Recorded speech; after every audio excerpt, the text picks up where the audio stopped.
Nedu Wazobia Ex Wife don come again o.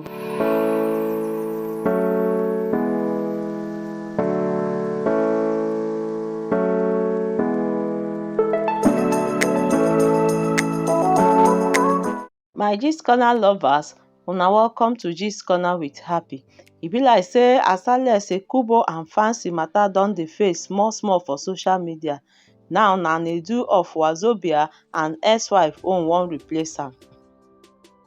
As Nedu come show the face of the new woman wey dey for im life after 1 year messy divorce wey im bin get with im ex-wife Uzamaka, na so she come post one kind post about emotional abusers o.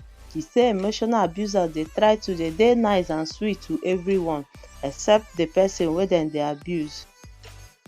Uzamaka say na death threat wey she dey get up and down o. I no know na as she post dis post o abi na since wey she dey get dis death threat o before Nedu come show the face of the new lover wey im don get o. Na im make she come post am o. Me I no know. My people, how una see dis one? No be small thing o. Nedu, I happy for you o. After all dis messy divorce o, you don give love second chance. Uzamaka, go give love second chance too o. Make una do wetin una bye.